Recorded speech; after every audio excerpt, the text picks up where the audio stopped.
PBG, I know you heard how we did. What's the name?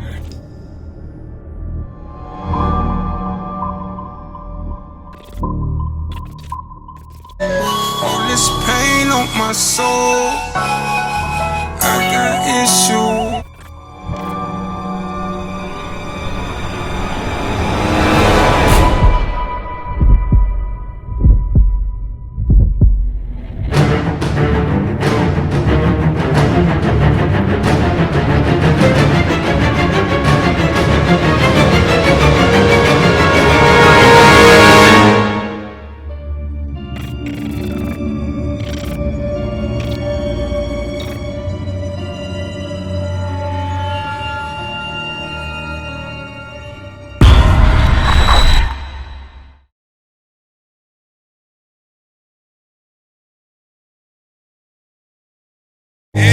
There go right there, three. You hear me, big boy?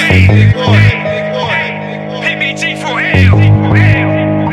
Party boy gang shit. Okay. I was born January 12th, Providence Hospital, Northeast DC. My mother from Dallas, Texas. My father from Columbus, Georgia. And they met right here in DC. And that's how you got me. You know, growing up in the 80s and the 90s, it was a wild situation. But it taught me a lot, man. I had some bold experiences, man, and I would never trade it for the world because it made me who I am today. Gave me strength, gave me character. I done seen some things I don't think I should have seen as a kid, but I saw them. Did it affect me? It depends on what you call an effect. So at the end of the day, man, I would, again, not change that experience for the world. You know, my pops had me in the trenches. He had me in the trap houses, man, since I was 2 years old. You know, around guns and drugs and prostitutes, money, arguments, fights, a whole bunch of adulting going on that I shouldn't have been seeing. But, you know, when you brought up in that environment, 9 times out of 10, you're going to see some things that you're not supposed to see and be around some things you're not supposed to be. I can remember him and my mom getting into it. Like, you're always leaving them with me and blah, blah, blah. And she would drop me off at the trap house. Like, here, take them with you, you know what I'm saying? And he's like, what am I supposed to do? And, you know, man, call the police on both of them right now. Right now. You know, man, my pops, you know, he had me screaming, fuck the police, since I was like 2 years old, man. You know what I'm saying? Like, and rightfully so, he got his reasons. My father, you know, man, he hated the police. And to this day, man, I hate the motherfuckers too, man.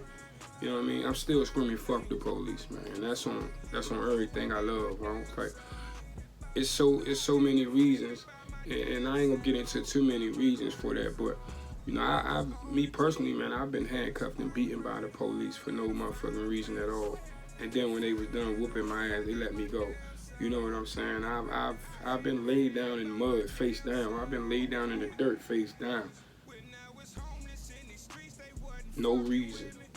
Then they let you go. Like, fuck the police. You know, the police shot my father right in front of me, man. I was 2 years old, and I still remember that shit. I don't know how, but I remember it. They shot my father right in front of me. They tried to take him out. They tried to kill him. I never forget that. So as long as I live, I will never forget that, and it's always going to be fuck the police with me. You see what they do to this day. You see how they treat black people, and I mean, it's self-explanatory when it comes to me, man. Fuck the police. They got a fan club of groupie junks, these bopping assholes. Posting pictures wearing fake goals and a fake ass clothes. Your baby mom's got her OnlyFans. Tricking my nigga. I got 40 for that bitch. What it do, my nigga? You know, Mom Dukes, man, she tried her best. She did the best that she could with what she had. You know, I didn't have the best childhood. You know, I took a lot of mental abuse, physical abuse, emotional abuse. I had a lot of neglect, you know what I'm saying? But, I mean, again, it made me who I am. It made me feel and think the way that I feel about people to this day. You know, she was a fighter, she was a grinder. You know, she worked 2 jobs just to make sure ends meet. So, you know, it was ups and downs, it was good and bad, it was even the ugly, but I wouldn't trade it in for the world. You know, I got a song called Moving On where I speak on it a little bit. And, you know, and that's just typically where I forgave my mom for how she treated me, because I was mistreated. I was the least favorite. I was, you know, the splitting image of my pops, and I feel, you know, whatever anger she had towards him, she took it out on me. You know, but nowadays, man, me and Mom Dukes are cool. We got a great relationship, and we understand one another. And it was actually my pops who, you know, through phone conversation and letters is how we communicate. And, you know, he broke it down to me, and he told me, man, like, until you learn your moms, until you learn how to, you know, figure her out and know what she about, what she's missing, how was she raised, this, that, and the third, you would never be able to understand why she is the way she is. And he told me that he forgave her for the things that they've been through.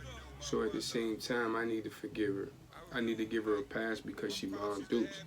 And when he said that to me, I started to learn who my mom was, you know. So when it came to love, she didn't know how to love. She wasn't taught love, so she did the best that she can do, and she thought it was love.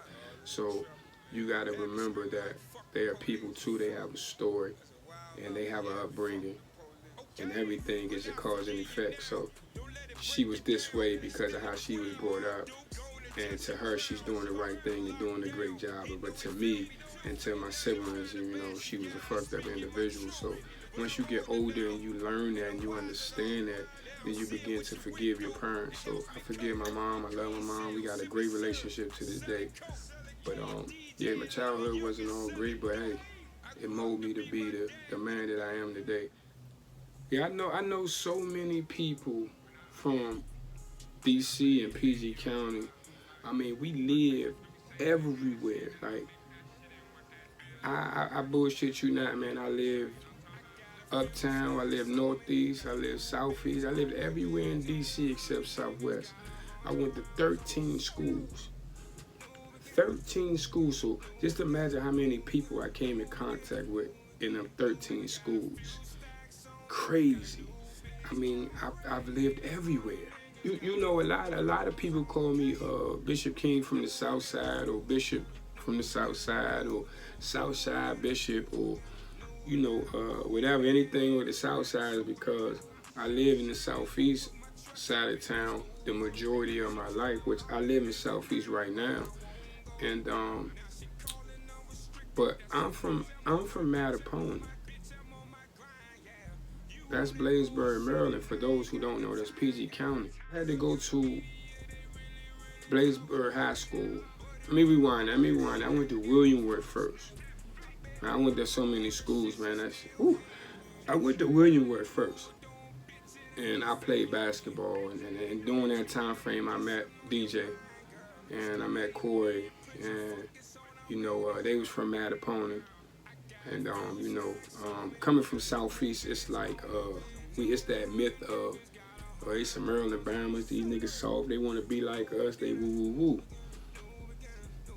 Now again, I didn't live with so many family members in PG County that I knew that not to be true. So it's like growing up in DC and going to school in Maryland that I had what I thought was the upper hand because I get to live to the best of both worlds. I used to be a broke nigga, now I got bread. I used to fuck with niggas, now these niggas want me dead. Money on my head, prices for my life. Some say that this the game, but some say that this ain't right. You know, a lot of people never knew their dad, don't know who their father is.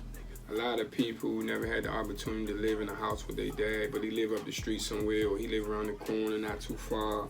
Some people know who their dad is, but their dad a deadbeat. And then, you know, some people actually grew up with their dad in the house. But with me, the only relationship that I was able to have with my father was we conversed through paper and pen or conversations.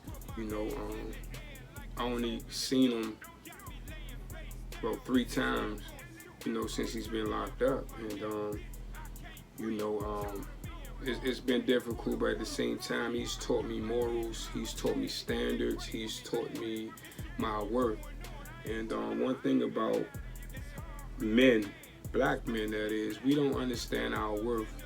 And once you understand who you are and what you stand for and your worth, man, it's a whole new world of living. Like, you understand how to how to treat people. You understand how to move. You understand what you want in return. Like, you understand your vision. You feel me? Like, always hold on to that rope of Allah, and your faith gotta be 100% strength. Like, you cannot fold. It's hard. I be wanting to fold all the time, but I can't, and it's not in me to fold. I'm not a quitter. And my father installed that in me. You know, he taught me how to treat myself, taught me how to treat other men, taught me how to treat women, just people in general, taught me how to speak as a man, how to move as a man, move with honor and respect. You know, respect all, fear none. We all breathe the same air, we all bleed the same color. We move how we supposed to move, and God gonna handle the way. You still got the devil, you still got Satan, you still got all these individuals in the way, you still got demons, and you know, you gotta move with faith and move with this. But man should always move with this first and this second. First, it was basketball. I just knew I was gonna be Scottie Pippen, man. That's my favorite player all the time. Y'all be sleeping on the Pip, man. I'm telling you. Man, I'm trying to told you, man, one of the greatest players of all times, man. I thought I was going to be Scottie Pippen. You know, it ain't work out that way. You know, the streets took over. I ain't even put in the work. You know, I was good. I was like that, but I ain't put in the work. You could be great. You could be like that. If you don't put in the work, ain't no seeds going to grow from that. So I ain't put in the work, man, and, you know, the streets took over. I'm like a stringer bell. You know, I went to college. I graduated high school. I was on honor roll. But I'm still that same dude that was standing on the block, selling weed, selling coke, selling pills, rolling dice, gun on my hip, shootouts, fights, running from the police. I was still doing all that at the same time. So we all got the same 24 hours in the day. It's just what you choose to do with yours. At this point in time frame, I didn't have nobody to really talk to, because it was like everybody was macho, everybody was this, that, and the third. So I turned to music, and music became therapy. I listened to Death Row like every single day.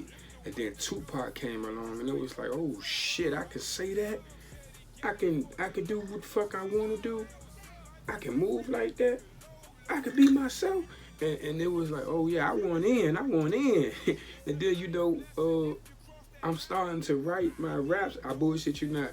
I used to copy the titles of the Death Row CDs, and then I would get that title, put it on a piece of paper, and then I would write a story about that title. And that's how I started my first couple of songs. And then I said, this ain't my life.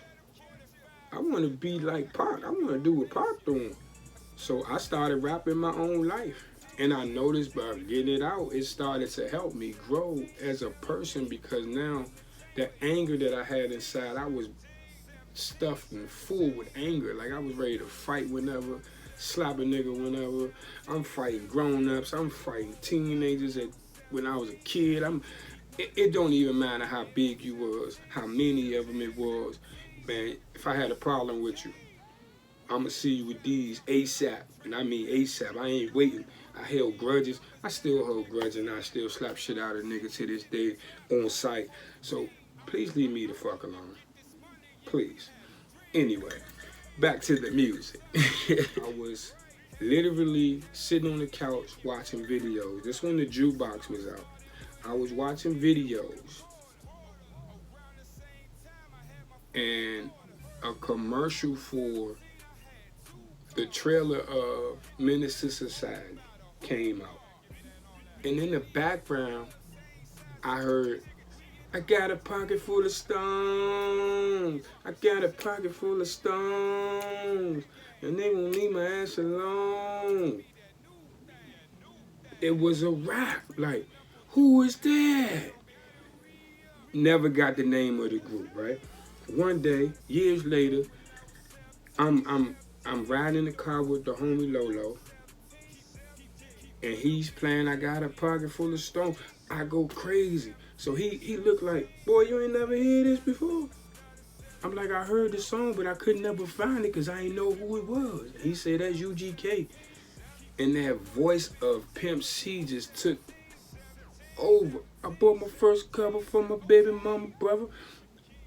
Man, I went ham. Like, oh man, I love that nigga voice, Slim. But the shit that he's saying, he don't give a fuck either. Him and Pop, man, I was already Tupac and Pimp C before I started rapping anyway. You feel me? So I'm Pimp C fans, Tupac fans, family, whoever. I'm not saying that I was them, like trying to take over who they were. You can never replace those two ever. But they are the reasons that I wanted to be a rapper. They are the reasons I wanted to do movies and be entertaining, because I wanted to show the world that you could still be motherfucking real. You hear me? Yeah. As Pimp C would say, be real. You know what I'm talking about? For real. You dig? But alright, so boom. The year is 1997. I'm 15 years old. We sneaking our way up in the black hole to see Backyard. I say, I got to start a GOGO band. I want that. And for me to get that and still be Tupac and Pimp C, I got to get on that stage. You feel me? So I started my first band. I was the lead mic. I'm a natural born leader. And it was only right that I lead the band. I picked them hand by, everybody by hand. And, we started our first band. We was called Young Experience. I've learned a lot from starting bands, picking names, copyrights, and all that stuff from back then, because we was Young Experience. Somebody took that name. We was youngins, you know what I'm saying? So it was more so like we didn't know the business. We just thought we picked a dope name and we gonna take off.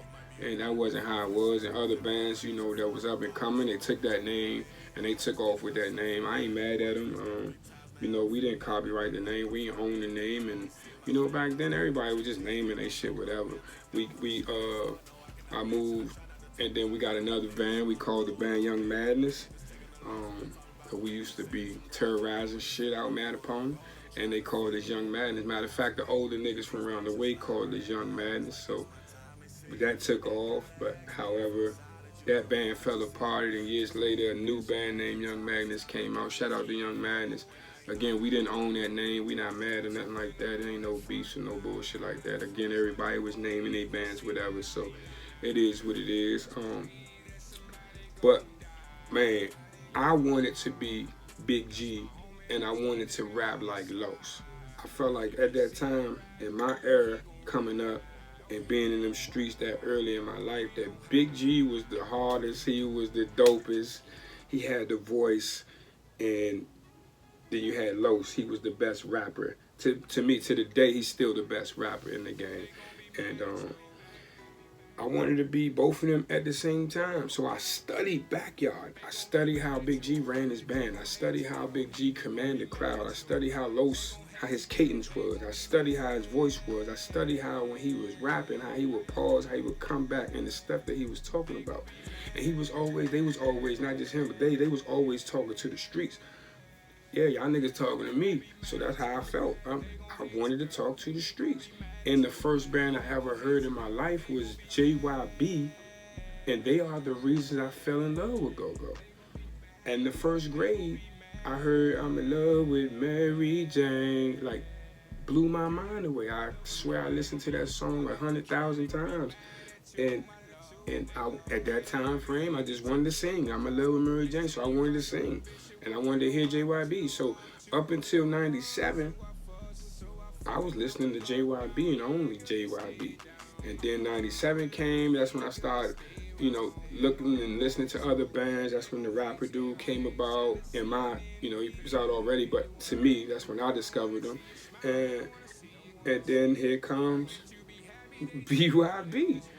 And back in those days, it was basically the Southside bands, the Uptown bands, the Northeast bands.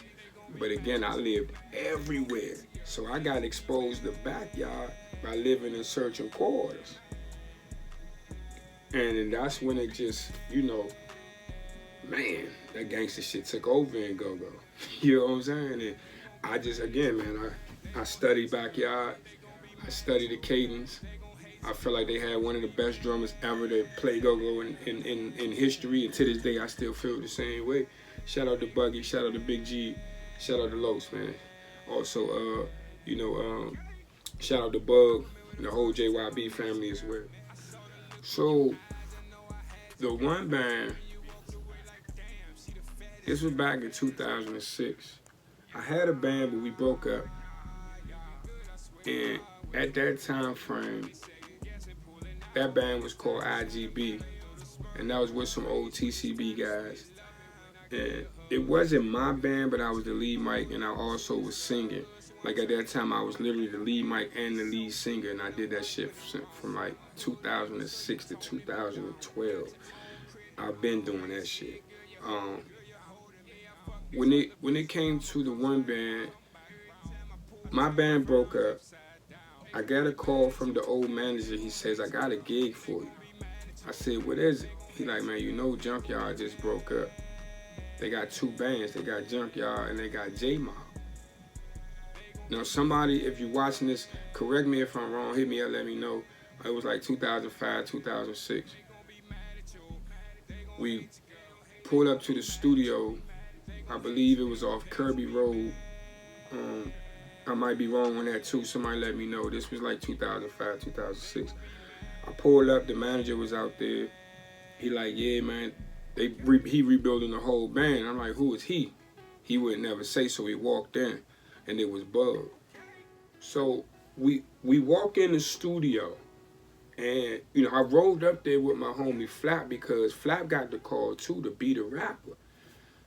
So we goes in, and it's Bug. And, we opened for Bug. Me and Flap did, because Flap was my rapper from my other band. And he's also from Mad Opponent. And we opened for JY at the Market Lounge plenty of times, so we already met him. But this time it was a little different. It was up close and personal. And, man, we learned so much in so little time. Like, Bug was, man, he taught us how to run the house, how to run your band. He taught us what structure was. He taught, like, man, when you walked out of there, Slim, we knew so much. And again, in so much in so little time. The drummer we had was Toe Jam. And all we had was Toe Jam, a keyboard player, I forget his name. BU, me, and Flap. Man, that shit only lasted for about 2 months, man. We practiced for a whole month, and on the second month, JY got back together, and we all got the boot. We didn't even make the stage. Man, first time I got fired. Man. Hey, but it was an experience that was meant to happen, and you can't take that back. Like, but out of that experience, the drummer, at the time, I didn't know nothing about a band called The One Band, but he was the drummer for The One Band. He says to me, he says, bruh, you just came in this joint, started busting off. You ain't give a fuck. Like, you can sing, you can rap, and you can lead, Mike. I need you to come rock on my band. We need a singer. And I'm like, well, who y'all got? And he was like, man, we got niggas in there, just show up. Now this Toe, I've been practicing with this guy for about a month now, so I trust him a little bit when it comes to that. And he's been still rocking with them niggas. So I pull up to the studio session, and I go upstairs, and it's about 50 niggas in there. I'm talking 50 niggas in there. They smoking, they drinking. It's some women in there. They got joints in there. And it was a bunch of niggas from Southeast. You hear me? I walk in there. I did my thing, and at the time Mike was the lead mic, Michi was the singer, and they had nobody else on the front line, I believe. If so, I don't remember, so I apologize. But nevertheless, man, That was 2006. You know, I practiced with them like 3 times, but they wasn't really sure if they was gonna use me, and I didn't have time for them to make their mind up. I was just jumping off the porch with the rapping, and I said, you know what, I'ma fall back, and when the time is right, I'll come back. And then, you know, 2018 come around, a whole few years later, and I'm at the Aqua celebrating my homie Big Mike birthday. Shout out to Big Mike Matapone.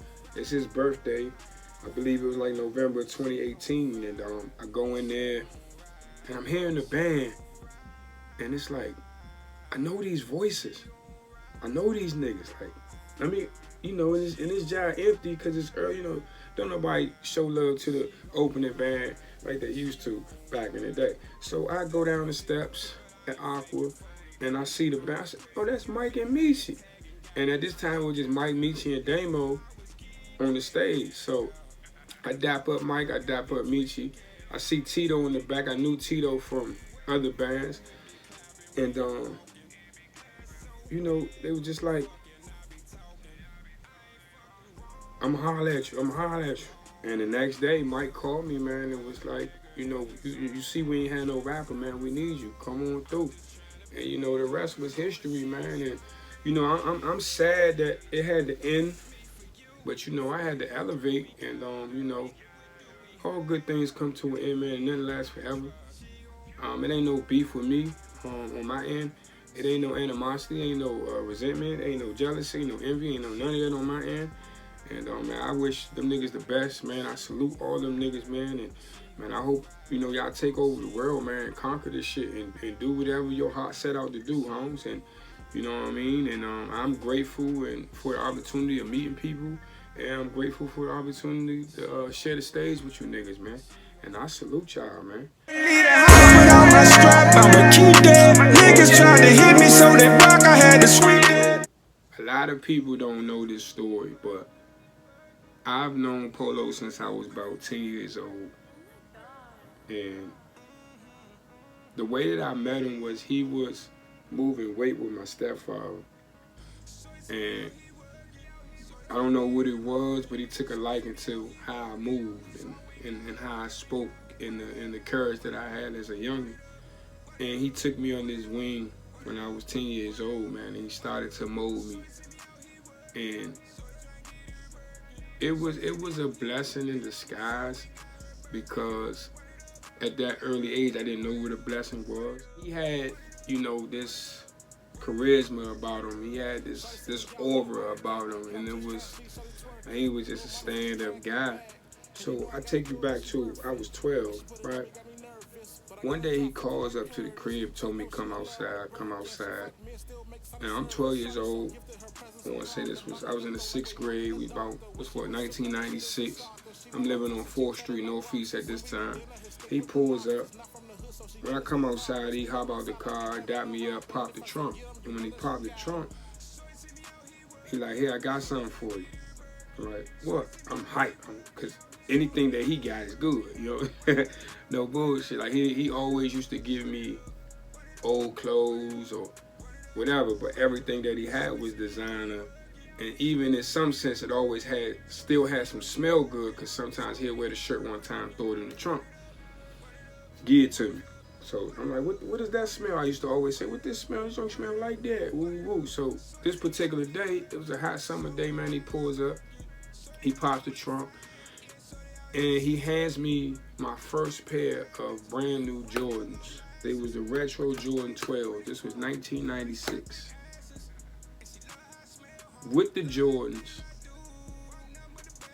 he hands me a shooter's outfit to go with the Jordans, and he says, you gotta get your own hat though. And then he hands me a bottle of Smell Good, a little bottle. All I needed. I was 12. You know what I'm saying? But that moment, man, it just slim. I would never forget that moment ever in my life. I walked upstairs, and you know, man, I was just smiling ear to ear. I walked in the house. As soon as I got in the house, I ain't had nowhere to go. I put the whole outfit on. I put the Jordans on. I put the smell good on, nigga. I was on the couch chilling.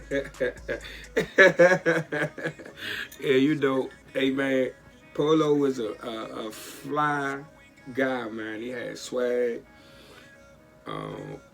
Man, even though he was about yay high, he had swag, he had muscle, he had all the ladies, he had the niggas wanted to be like him. He always had a lot of money, always had a good car. Oh man, I rolled with Polo, man. Many a summer nights, man, and he taught me a lot of things, man. You know, I never forget what he said to me one night, man. He says, you always gotta have your gear right. You always gotta be fly. You always gotta stand out. But you can't be broke. Because none of that matters if you broke. Always remember that a broke nigga is the worst nigga. Let me say that again. He told me that a broke nigga was the worst nigga. I never forget it. So at this time frame, man, they taking over and they definitely changing the game. Like he said, it was a game changer. They was definitely changing the game. And then, you know, they had switched up and they created the bounce beat. And, you know, man, it took the city by storm. And it became a pandemic, man. I swear to God, if you know when the bounce beat took off, you know what I'm talking about. And he had this thing where he says, okay. And I was like, that's tight. Yeah. But then when he wanted the beat to drop, he always used to say, the Polo say, stop. You know, he was always different. You know, some niggas be like, hold it, or wait a minute. He's like, Polo say, stop. That shit was like that too, but okay, that shit was fire, you feel me? And you know, it was different. That okay was motherfucking lit. That shit was different. You had bitches walking through the GOGO talking about, okay. They had bitches in the street talking about, okay. Yeah, I wanted to be Mr. Okay, bitch. Come here. Yeah, bitch. What the fuck you talking about? But, you know what I'm saying? You know what I'm saying? But, man,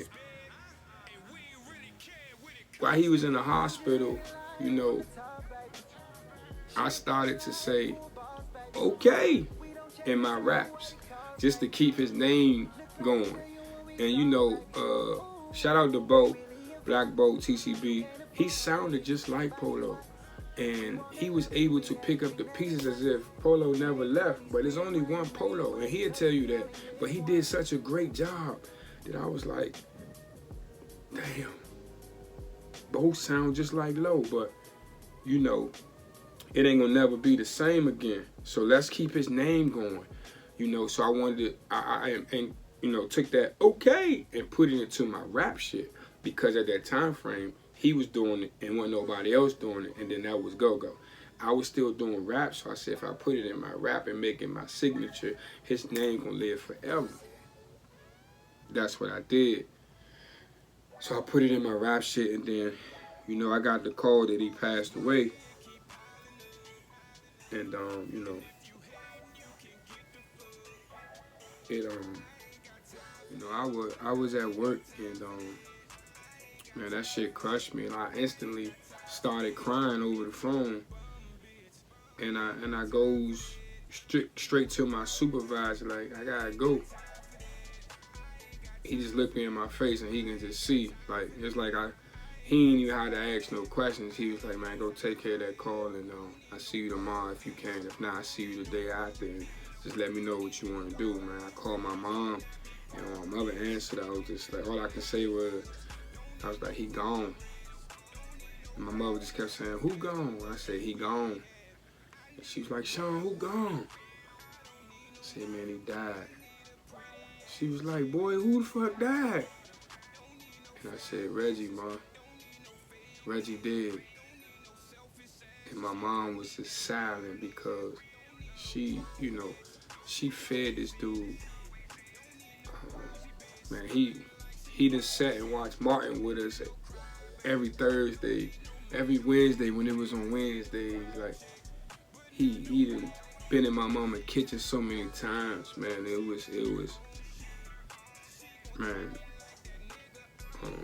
So, you know, that was hard for me, man. So I said I definitely got to continue to say okay now, and I definitely got to, you know, keep my swag going with my smell good, you know, yeah. I think Polo would have had a bigger chain than what he did nowadays from back then.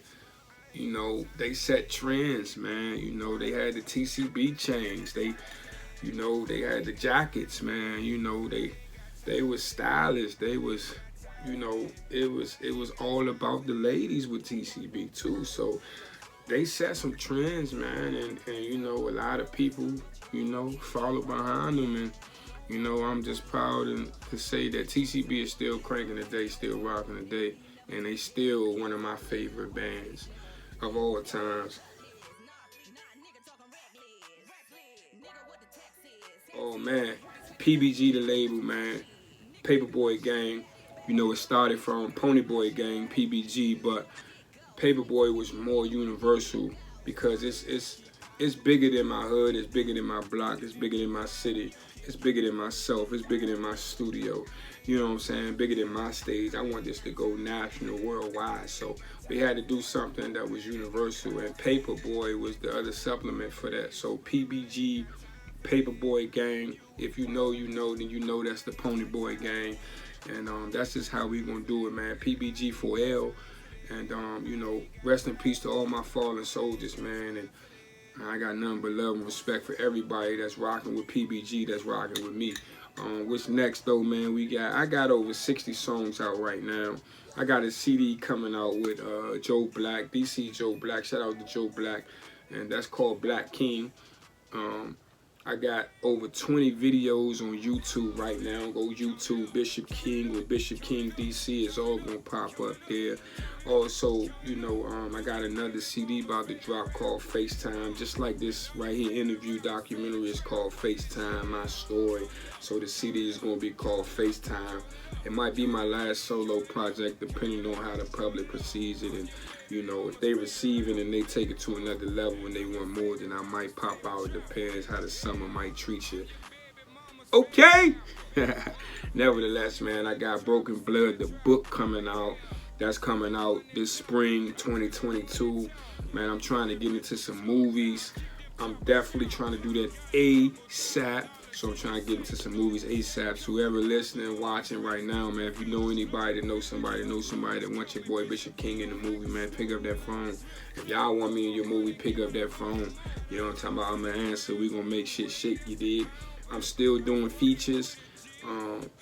I just did a bunch of features for a bunch of out-of-town artists, man. I show love to everybody. You know, I have an endorsement deal with a jewelry company, man. We drip, so stay tuned for that. That's coming out. I'm gonna be showing off new pieces here and there. Also, you know, I'm gonna stay shining on these hoe-ass niggas, these tramps, and all types of niggas that's out here, man. You know, I still am the co-host of Party Mode Live on GOGO Radio. So each and every Wednesday from 8 to 10, I'm still doing that with the beautiful Justice J and the homeboy, the one and only DJ Rick on the ones and twos. You can find us on GOGO Radio, Party Mode Live. You can follow us at Twitch, Party Mode Live, YouTube, Party Mode Live. We're on Apple TV, Android TV, and Roku TV, Party Mode Live, each and every Wednesday from 8 to 10 Eastern Time. So Bishop King, man, is going to continue to live on. I'm going to continue to grind. I'm going to continue to shine. I'm going to continue to spit this real shh. You feel me? I'm going to continue to do it for the real G's. PBG for L to the death for me, man. I'm going to put it down for everybody. Man, shout out to Matapony, PBG. Shout out to the #2 Boys and Girls Club, man. They damn near raised me. Shout out to Moochie Noise. He was my first basketball coach for certain quarters when I played for certain quarters. And man, shout out to everybody who support me, everybody who believed in me. I can't do it without you, man. I'm grateful. I'm grateful. I'm grateful. I just had a birthday too, so shout out to everybody who gave me a shout out on my birthday. I appreciate you. PBG, Paperboy Gang, 2022. Keep your eyes open, your ears to the streets, and your heart open, because we coming in. Open up your heart, let us in, baby. Follow me on Instagram. I am Bishop King _PBG. I am Bishop King _PBG. Man, see me on IG, man. That big bad IG, baby. Okay. Pony Boy, Paper Gang. Yeah. Yeah. Like 3 o'clock, got the call to pop out, but I'm no